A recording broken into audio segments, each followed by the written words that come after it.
De tantas cosas especiales que estamos viviendo, elegí hacer como un paréntesis, una pausa en el Evangelio de Lucas. La vamos a seguir el domingo que viene, no se preocupe. Pero hoy quería hacer una pausa para ir a un pasaje que es muy conocido y un pasaje que hemos estudiado ya como iglesia, pero vale la pena volver a estas verdades de las Escrituras para recordarnos una vez más que es Jesús quien edifica a su iglesia. Así que mis hermanos, les invito a ir en sus Biblias en Mateo, el Evangelio de Mateo, capítulo 16 del Evangelio de Mateo. Vamos a leer versículos 13 al 20. Pero no vamos a abordar todos los versículos, sí vamos a mencionar algunas cosas importantes del contexto desde versículo 13, pero sí nos vamos a enfocar en los últimos versículos 18, 19 y 20, que es lo que queremos reflexionar en esta mañana, que el Señor nos esté, Él siga edificando, como leíamos en Hechos, ¿no? Es a través de la palabra de Dios que el Señor edifica su iglesia y la sobreedifica. No es a través de otra cosa. Así que, leemos. ¿Lo tiene? ¿Sí? Mateo 16, versículo 13. Luego vamos a orar. Pero dice versículo 13, viniendo Jesús a la región de Cesarea de Filipo, preguntó a sus discípulos diciéndoles: ¿quién dicen los hombres que es el Hijo del Hombre? Ellos dijeron, unos Juan el Bautista, otros Elías y otros Jeremías o alguno de los profetas. Él les dijo, ¿y vosotros? ¿Quién decís que soy yo? Respondiendo Simón Pedro dijo, tú eres el Cristo, el Hijo del Dios viviente. Entonces le respondió Jesús, bienaventurado eres, Simón, hijo de Jonás, porque no te lo reveló carne ni sangre, sino mi Padre que está en los cielos. Y yo también te digo que tú eres Pedro, y sobre esta roca edificaré mi iglesia, y las puertas del Hades no prevalecerán contra ella. Y a ti te daré las llaves del reino de los cielos, y todo lo que atares en la tierra será atado en los cielos, y todo lo que desatares en la tierra será desatado en los cielos. Entonces mandó a sus discípulos que a nadie dijesen que él era Jesús, el Cristo. Señor, una vez más, gracias por convocarnos en esta mañana especial. Todos los domingos, como decíamos, son especiales por el hecho de que tú nos convocas. Venimos a rendirte culto. Y cuando pensamos en rendir, estamos hablando de humillarnos delante de ti, porque tú eres el centro de todo lo que pasa en tu iglesia. Y gracias por recordarnos a través de estos versículos que tú edificas a tu iglesia. Señor, que de esa manera los creyentes seamos una vez más animados por tu palabra. Sigas edificando, por favor, Señor, tu iglesia, así lo haces. Y de la misma manera, Padre, tú estés obrando por medio de tu Espíritu Santo en aquellos corazones que no tienen vida, Señor, y que están en condenación.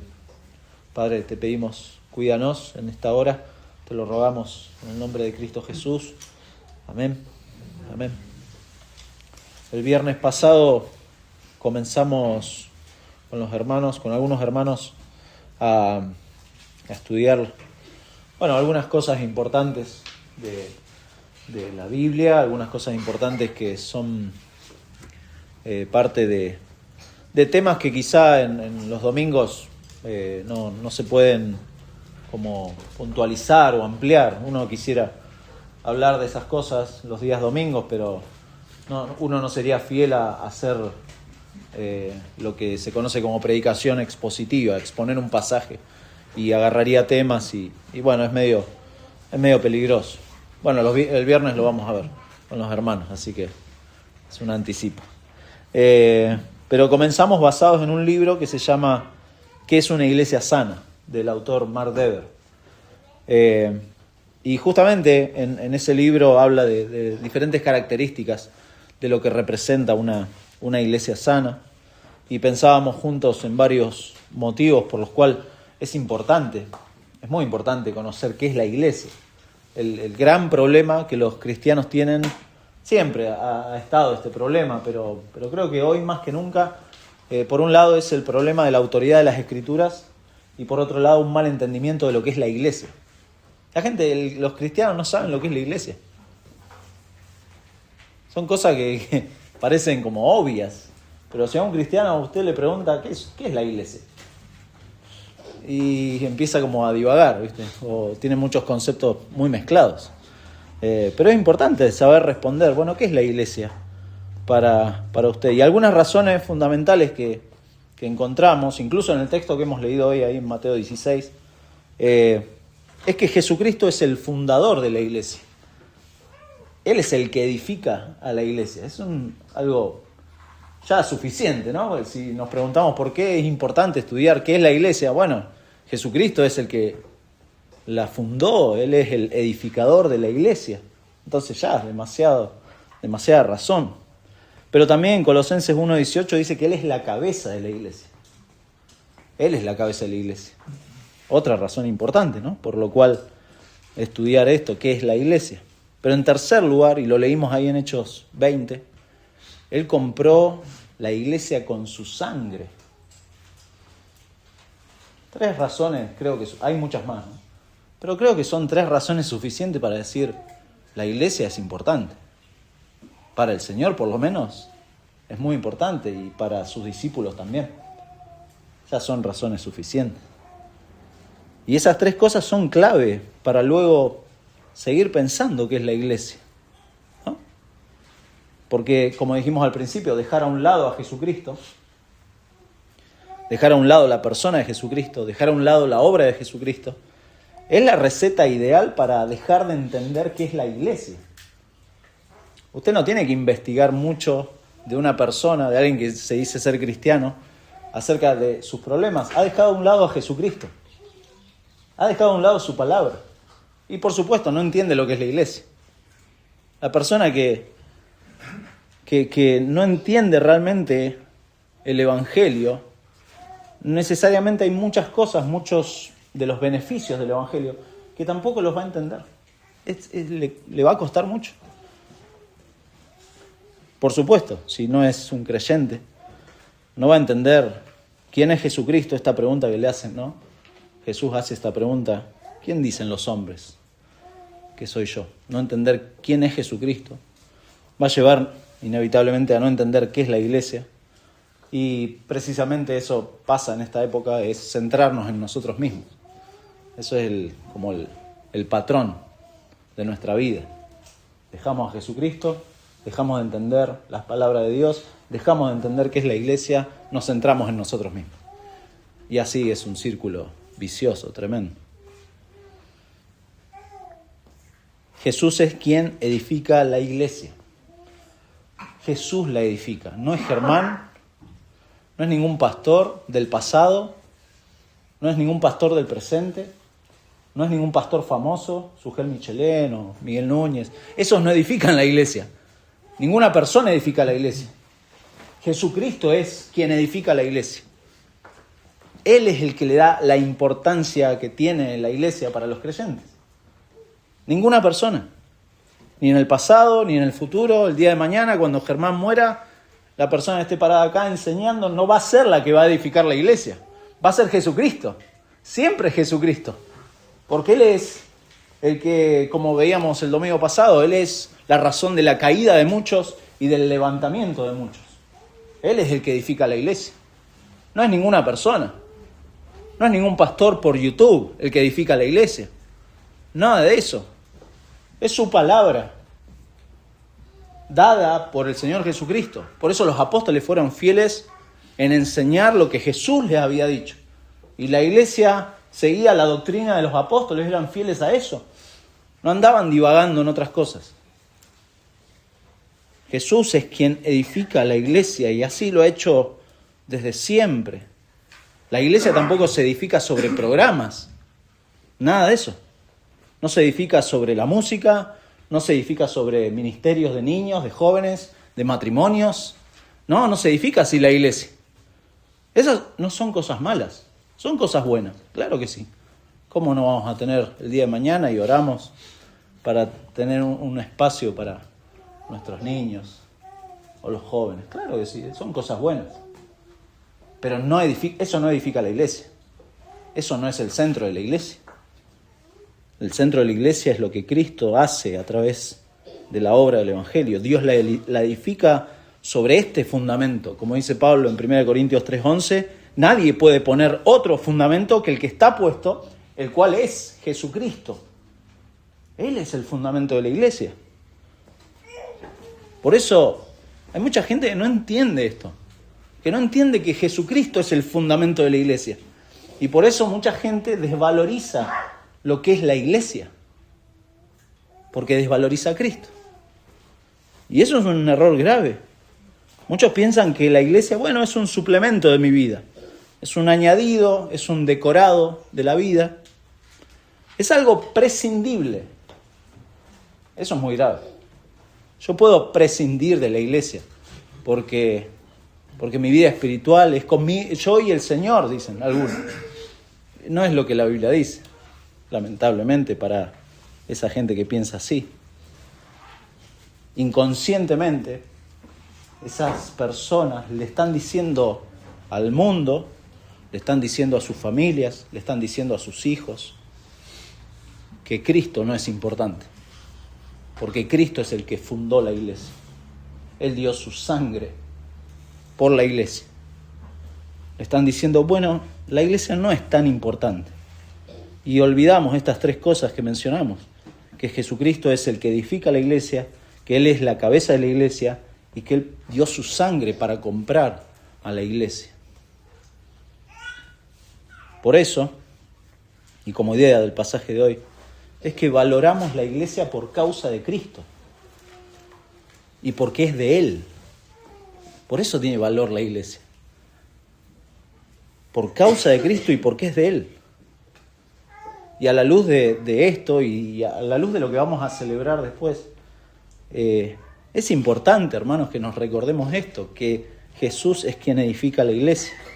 Porque este pasaje no está hablando acá de una estructura eclesiástica, un sistema eclesiástico, sino que está hablando precisamente de la identidad de Jesús revelada. Si usted se fija en el pasaje, Jesús hace una pregunta muy importante. ¿Quién es? ¿Quién soy yo para los hombres? Y más precisamente, ¿quién soy yo para ustedes?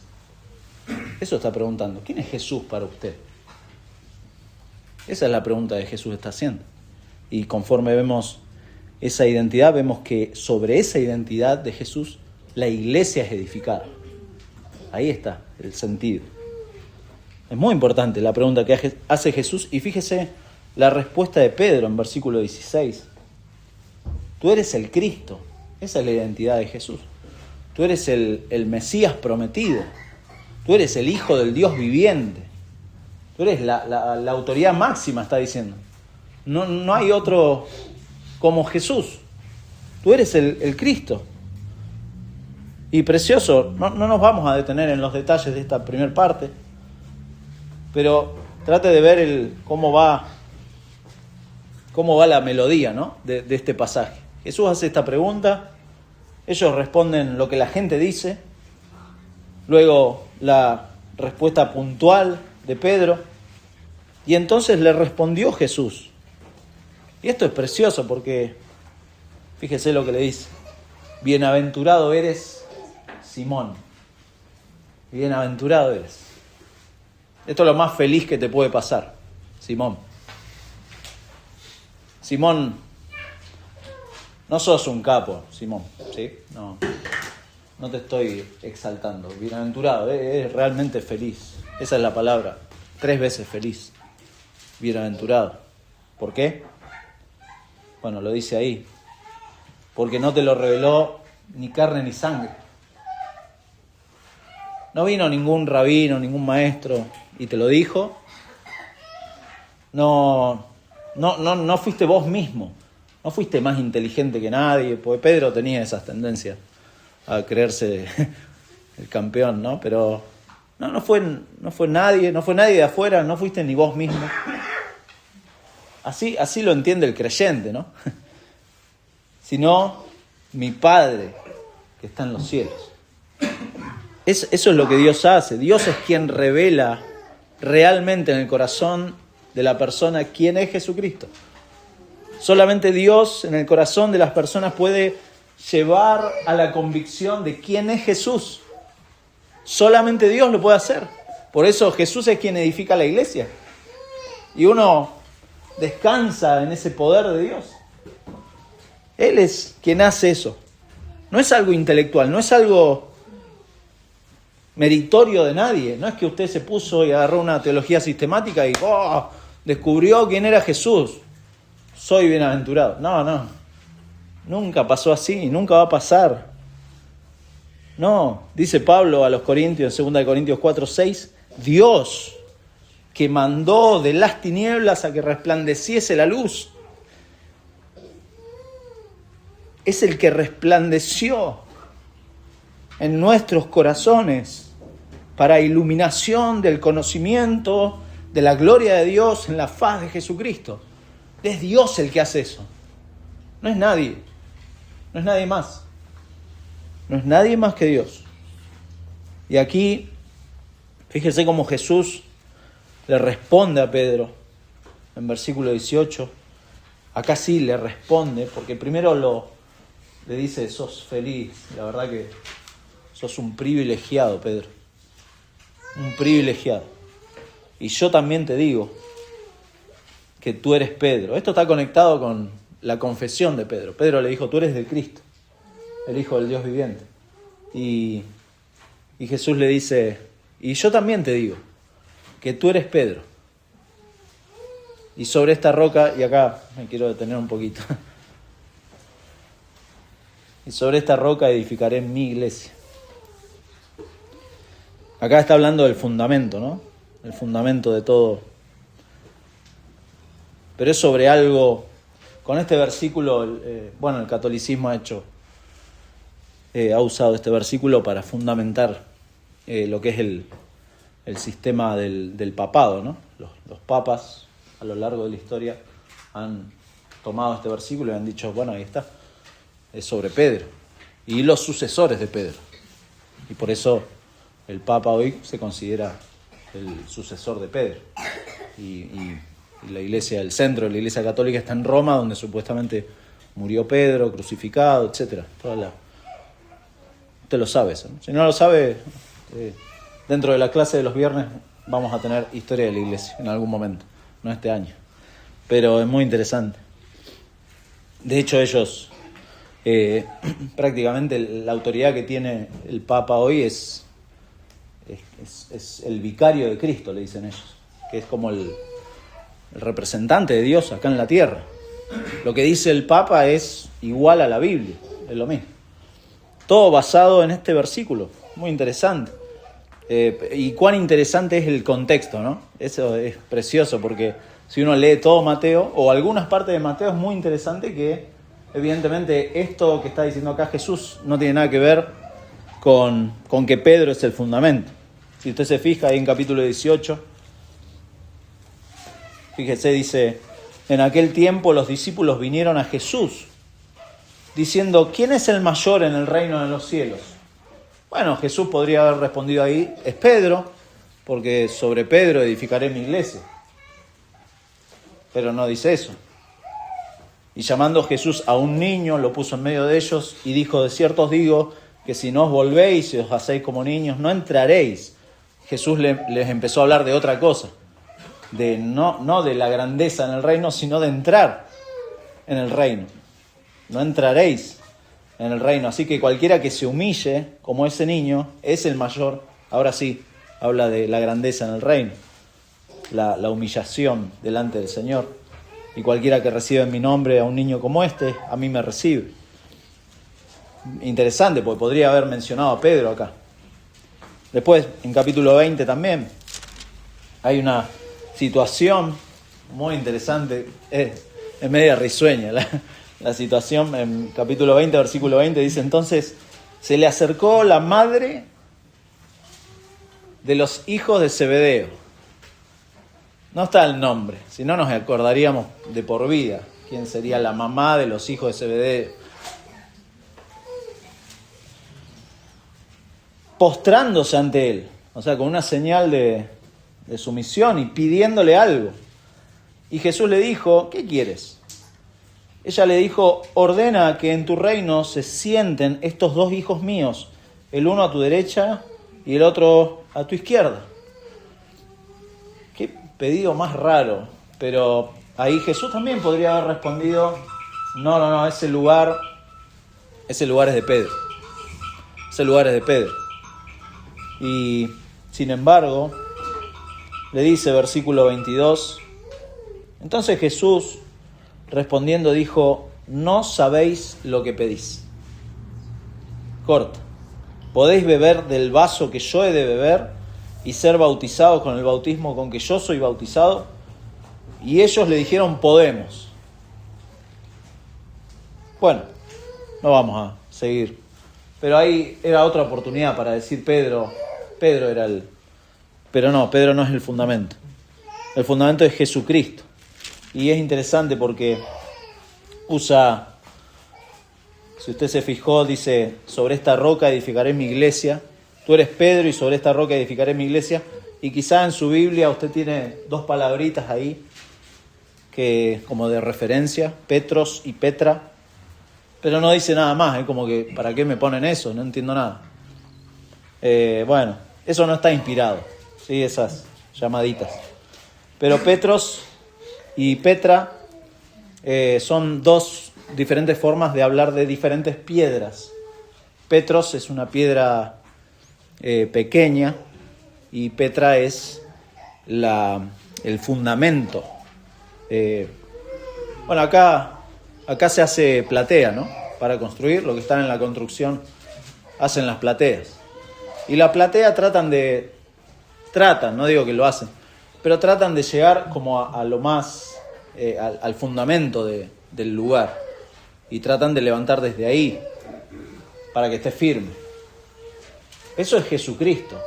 Él es la Petra, el fundamento, la peña, diríamos. En cambio, Petros es una piedra más chiquita, es como la parte superficial.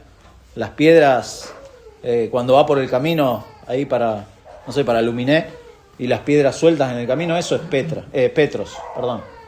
Eso, la piedra suelta.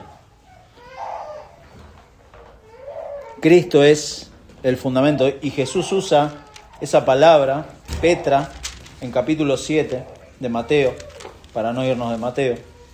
En capítulo 7, en versículo 24, dice: cualquiera pues, está concluyendo el sermón del monte, cualquiera pues que me oye estas palabras, o sea, todas las del sermón del monte, y las hace, le compararé a un hombre prudente que edificó su casa sobre la Petra, sobre la roca. ¿Quién es la roca? ¿En dónde estamos edificando, no? ¿En piedras sueltas? No, en la roca, que es Cristo. Descendió la lluvia, vinieron ríos, soplaron vientos, golpearon contra aquella casa y no cayó. No cayó porque estaba fundada sobre la Petra, sobre la roca, que es Jesucristo. Y después da el ejemplo: el que no oye las palabras de Jesús está sobre la arena. Efesios 2:20 dice: la principal piedra del ángulo es Jesucristo. El mismo Pedro, en 1 Pedro 2, versículos 6 y 7, habla de esta piedra del ángulo, esta principal piedra, en la cual algunos van a tropezar, dice. Pedro mismo podría haber dicho: no, Jesús dijo que yo era la... Y podría haber sacado chapa y no lo hace, no. Porque Cristo es el fundamento. Y por eso dijimos, dejar a un lado el fundamento de la iglesia disuelve la certeza de lo que es o de lo que significa esta afirmación del Señor: edificaré mi iglesia. Quienes sirven al Señor, es decir, los creyentes, todos los creyentes sirven al Señor, donde el Señor los ponga. Los que son siervos del Señor, es decir, todos los creyentes. Los que están bajo la autoridad del Señor, es decir, todos los creyentes. Los que están edificados sobre este fundamento, es decir, todos los creyentes, tienen esta certeza de que Él edifica su iglesia. Nosotros en nuestra carne podemos edificar organizaciones, fundaciones, seminarios, cosas terrenales, podemos hacer edificios, podemos buscar un terreno y levantar un edificio, y de hecho oramos por eso y está muy bien. Pero Cristo edifica la iglesia. Cristo edifica la iglesia. El único que puede edificar su iglesia es el Señor, debido a que la salvación es del Señor. Nosotros podemos llenar un lugar de personas, pero Cristo edifica su iglesia. Cristo edifica su iglesia. Él soberanamente escoge para salvación. Usa medios humanos, sí, para transmitir el mensaje. Nos usa a nosotros, ¿no? Tremendo. Qué misericordia del Señor. Qué arriesgado el Señor en elegir a estos pecadores para transmitir este mensaje glorioso. Pero Él edifica su iglesia. Él lo hace. No es mi mensaje, no es mi oratoria, mi convencimiento, qué inteligente, qué bien, qué buenos argumentos. No es una apologeta el que salva a los pecadores, es Jesucristo. Él edifica su iglesia. Tenemos ese privilegio, ¿no?, de llevar este mensaje a los oídos, pero al corazón no lo llevamos. Lo hace el Señor. Él edifica su iglesia. Y es interesante, porque esa frase me encanta, ¿no? Yo edificaré mi iglesia, dice. Eso habla de una intimidad del Señor con su iglesia, con los creyentes. Él sabe, es como dice su palabra, Él sabe quiénes son sus ovejas. Yo edificaré mi iglesia. Y eso es precioso, porque uno tiene esa confianza de que uno puede ir al Señor porque tiene esta intimidad y Él me va a escuchar y me va a animar en esta relación íntima con Él, que me da identidad también. Esto da identidad al creyente. La iglesia no es una reunión cualquiera. Cuando la iglesia está reunida no es una reunión cualquiera, sino la reunión de aquellos que confiesan, confían y se someten al Señor. Ahora, en las iglesias locales, las iglesias se reúnen, pero bueno, puede haber personas que no entienden esto y que no son creyentes, que su identidad no está en Cristo, está en otras cosas. Y puede pasar, y pasa. Y de hecho el Nuevo Testamento es un testimonio muy claro de que siempre ha habido problemas dentro de las iglesias locales por causa de que lamentablemente nosotros, los seres humanos, no podemos ver el corazón de la gente. Y eso es una realidad tremenda, pero también nos da la confianza de saber de que es Jesucristo el que edifica a la iglesia. Por eso es importante el contexto acá de esta pregunta de Jesús. ¿Qué dicen los hombres que soy yo? ¿Qué dicen ustedes? Eso es muy importante. Hay que partir de ahí.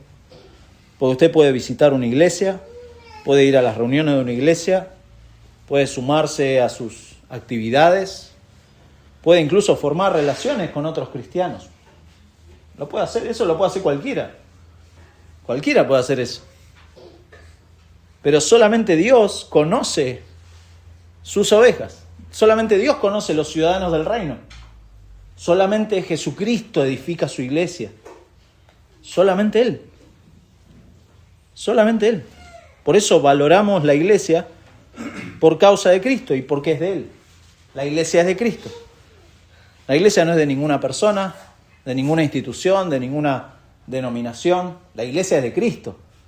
Y por eso andamos como de punta de pie porque es tierra santa la iglesia. Entonces vimos el fundamento, lo que da el fundamento, la intimidad que las ovejas tienen con su Señor. Pero la iglesia tiene una característica también, acá en versículo 18, y vamos a ir avanzando más rápido, que habla de su perpetuidad, de su invencibilidad. La iglesia es invencible. Y esto no es para inflarle el pecho a nadie, ni para sonar triunfalista. Somos vencedores, somos más que vencedores, y sacar esas frases quizás fuera de contexto. Pero la iglesia es invencible. Fíjese, versículo 18, ahí en Mateo 16, la segunda parte dice: y las puertas del Hades no prevalecerán contra ella. Bueno, no nos vamos a quedar mucho en la explicación del Hades, pero el Hades simplemente es, otras versiones traducen el reino de la muerte.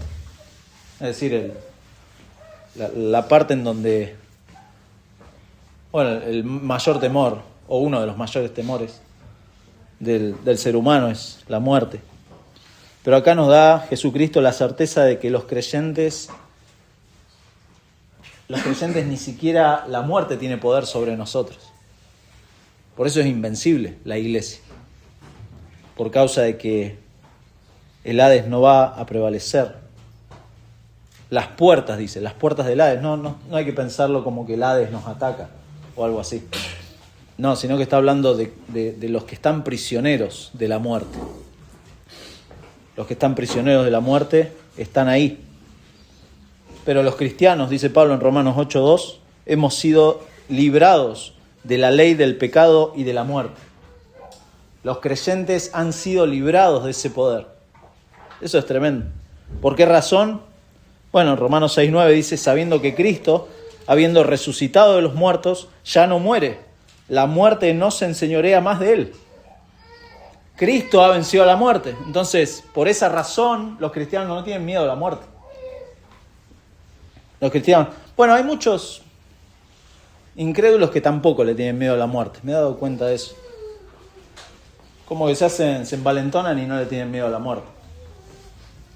Pero viven su vida como muertos. O sea, su vida está dedicada a cosas muertas. Y eso pasa, lamentablemente.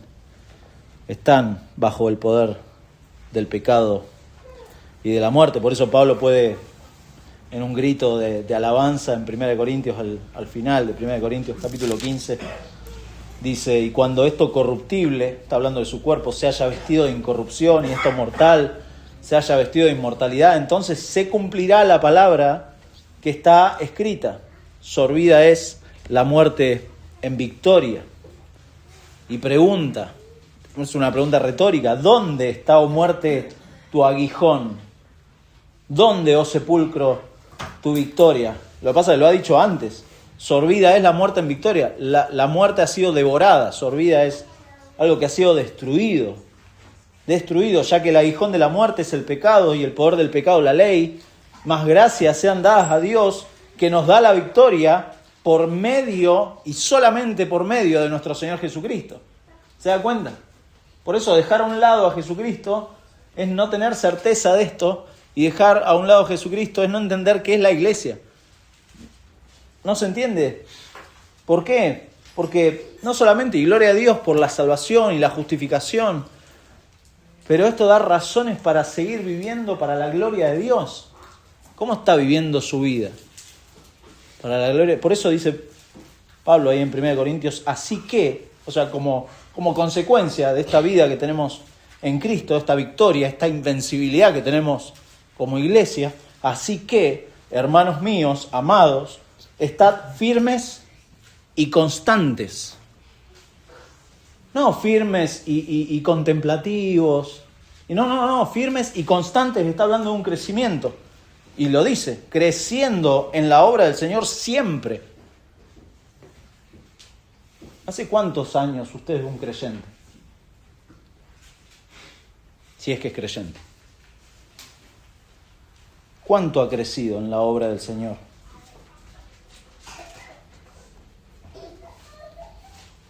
Sabiendo que vuestro trabajo en el Señor no es en vano.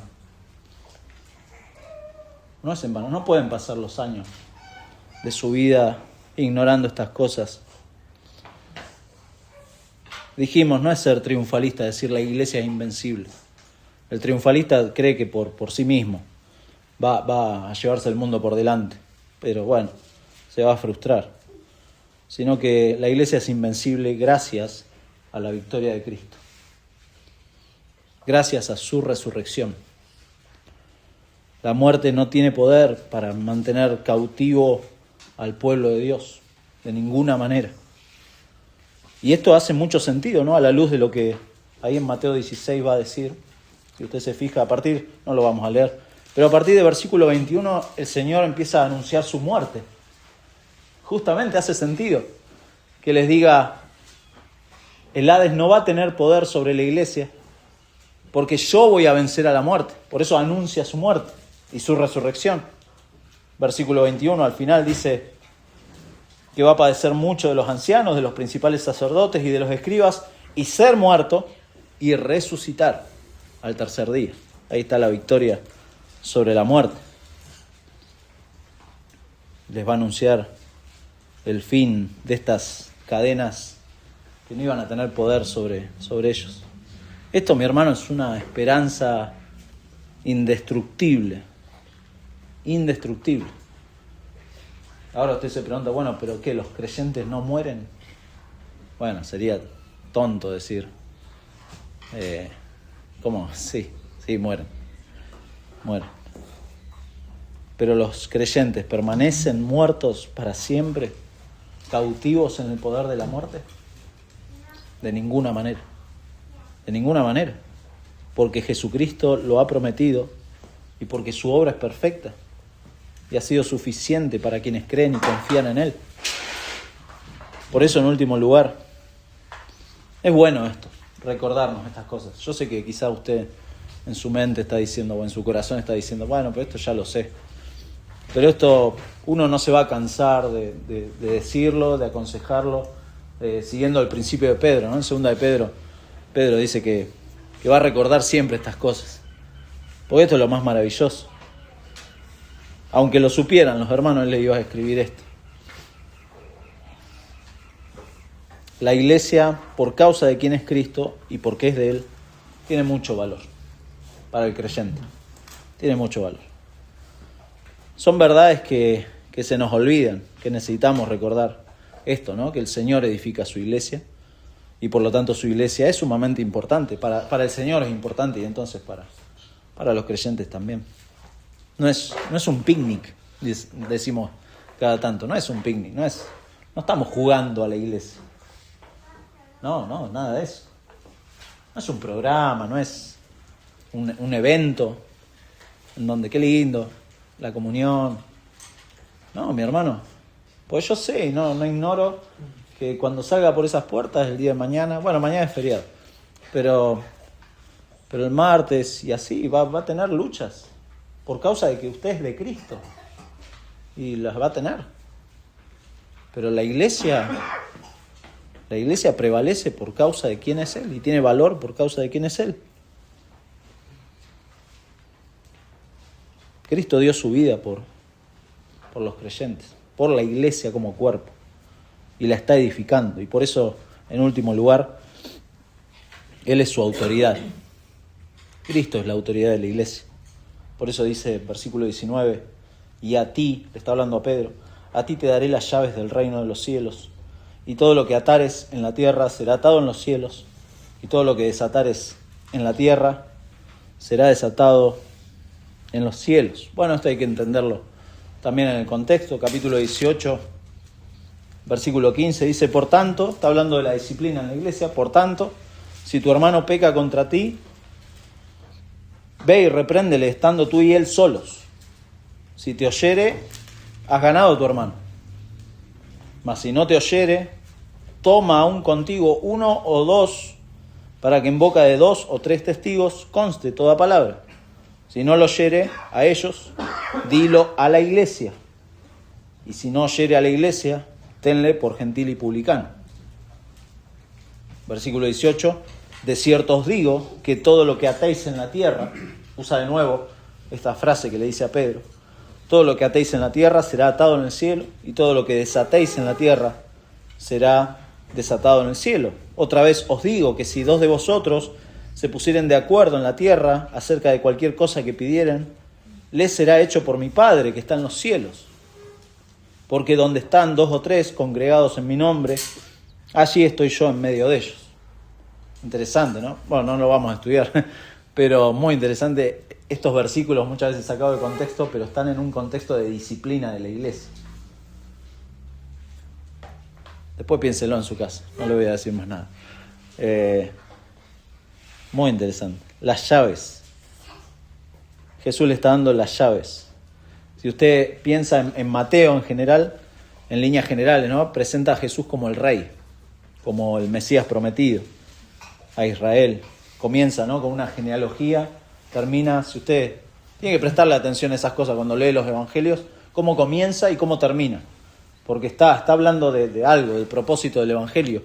Y Mateo empieza con una genealogía hablando de Jesús como el rey, como el que cumplió las dinastías, el linaje de David, y termina diciendo Jesús, toda potestad me ha sido dada en el cielo y en la tierra, y por tanto, id y haced discípulos a todas las naciones. Está hablando el rey que ha resucitado y les está diciendo a sus discípulos, a sus siervos, vayan porque yo ya he resucitado y tengo todo el poder y toda la autoridad.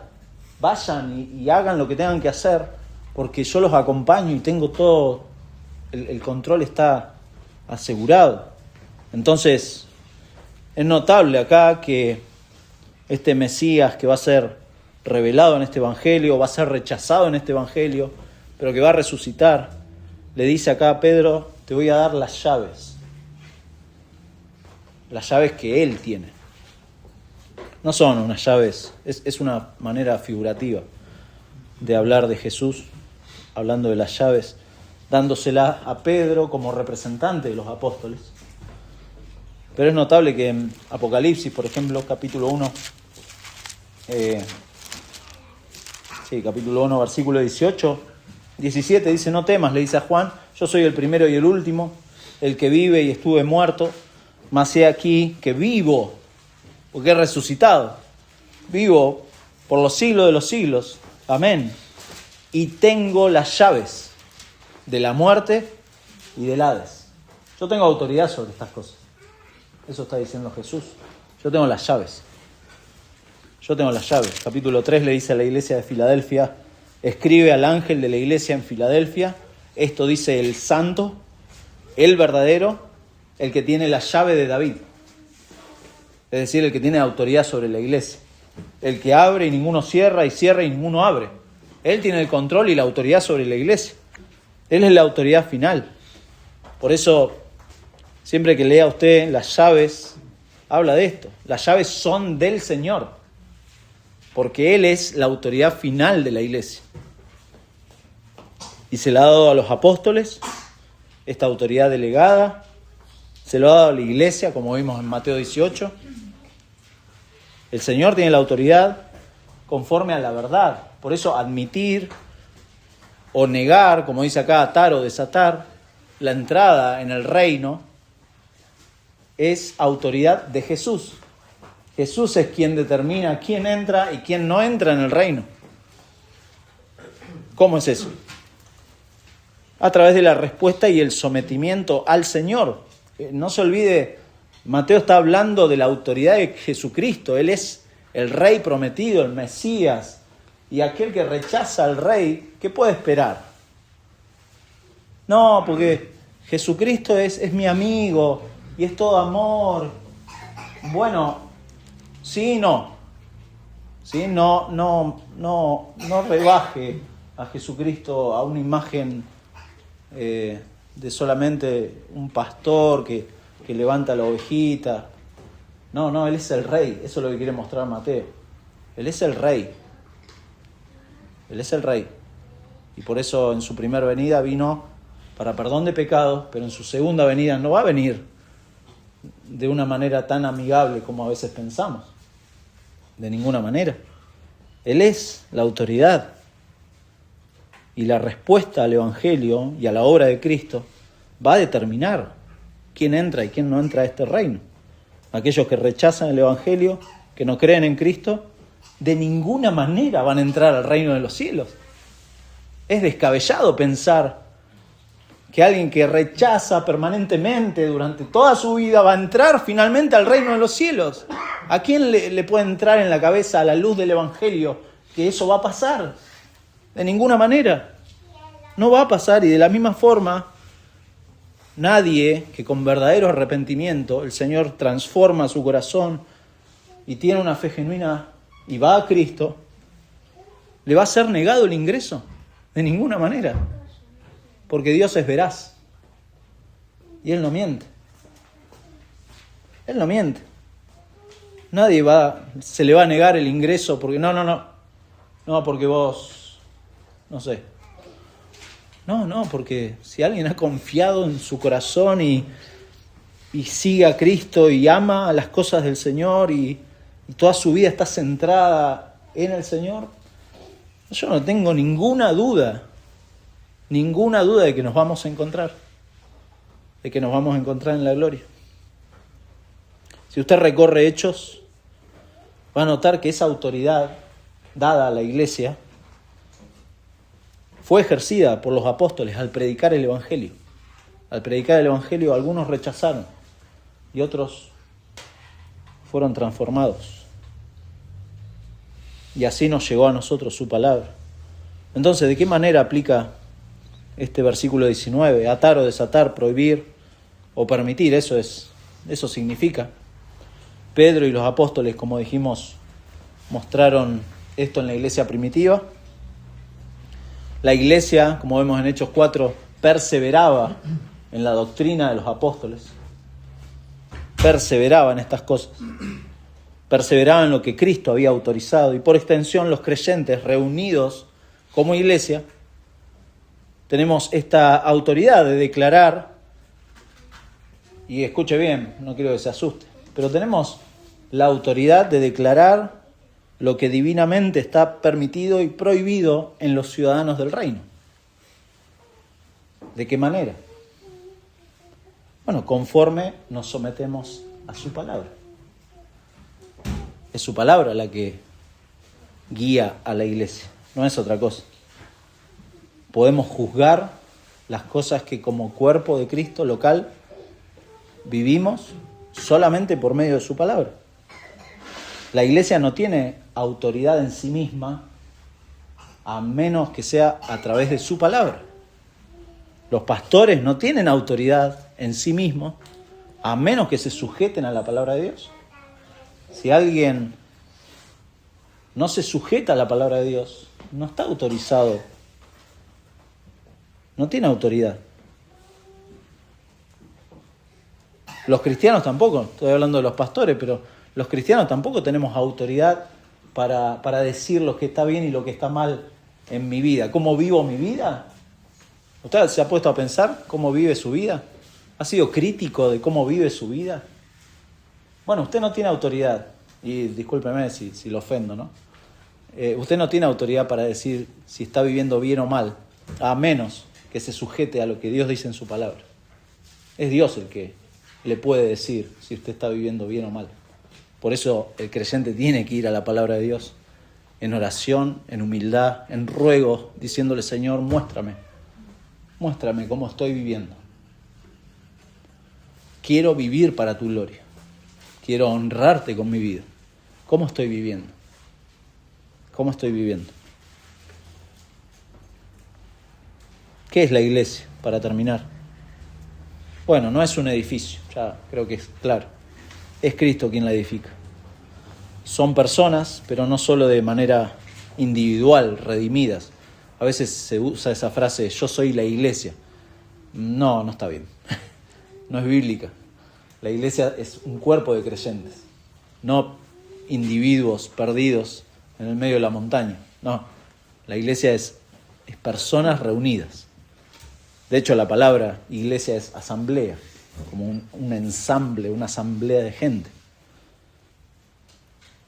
Congregadas, ¿sí? bajo la autoridad de Jesucristo. Él es su fundamento.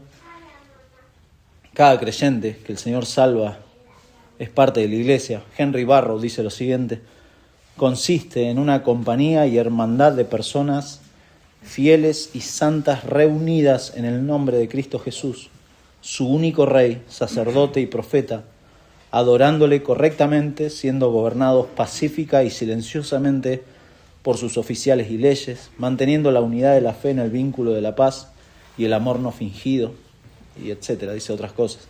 Mark Dever, en este libro que les mencionaba, dice que la iglesia es el cuerpo de personas llamados por la gracia de Dios a través de la fe en Cristo para glorificarle juntos, sirviéndole en su mundo. Juntos, no aislados. No aislados. Como iglesia local, comprometidos con la iglesia. No picotean. Hay creyentes que picotean por todos lados. Van de una iglesia a otra, se enojan en una iglesia, van a otra iglesia.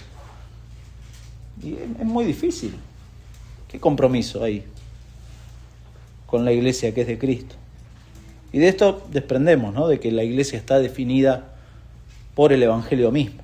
Por medio del Evangelio sabemos que tenemos esta victoria de la resurrección.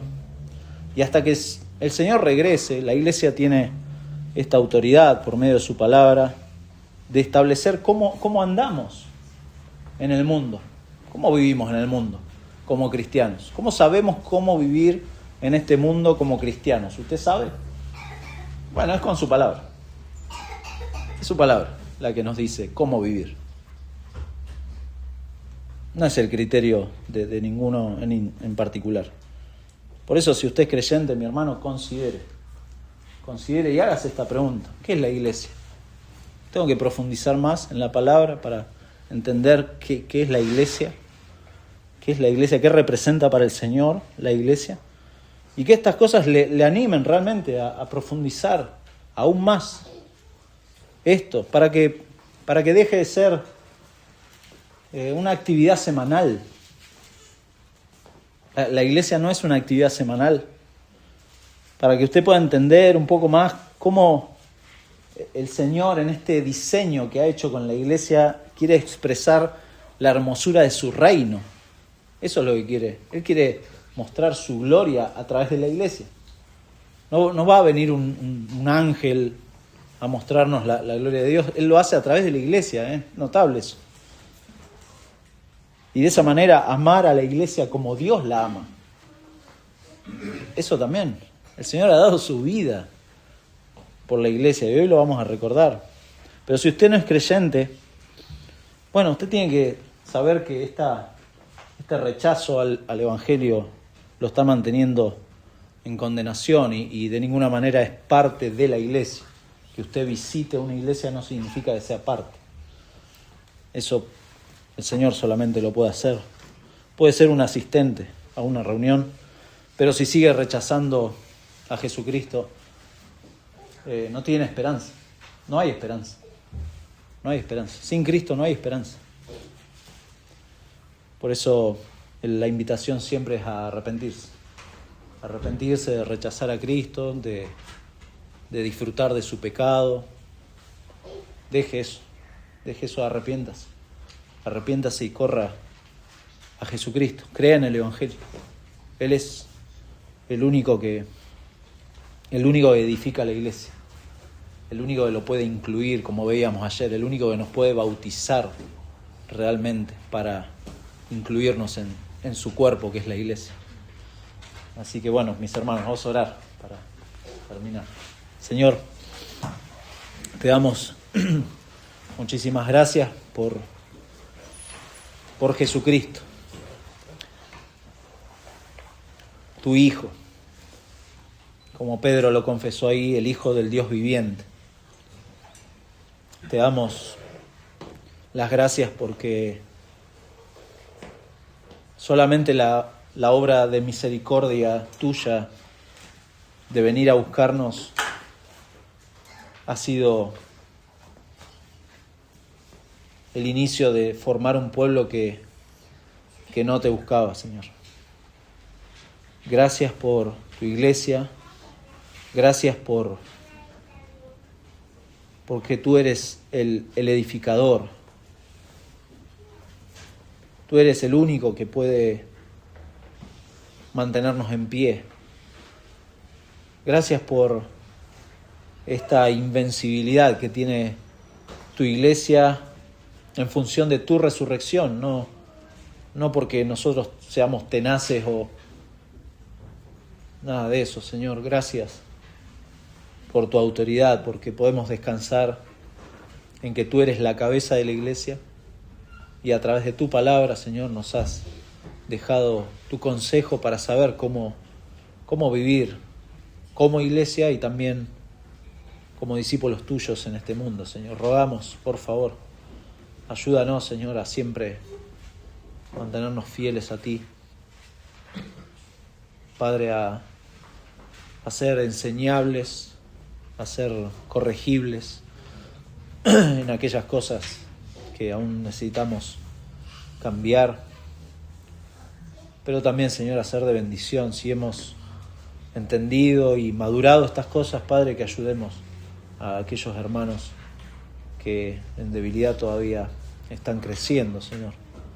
Por favor, Padre, ayúdanos en todo, descansando en esta gran verdad que vimos en este pasaje de que eres finalmente tú quien edifica a tu iglesia, Señor. Rogamos, Padre, que lo sigas haciendo, que salves a aquellos a los cuales tenemos el privilegio de llevar este mensaje.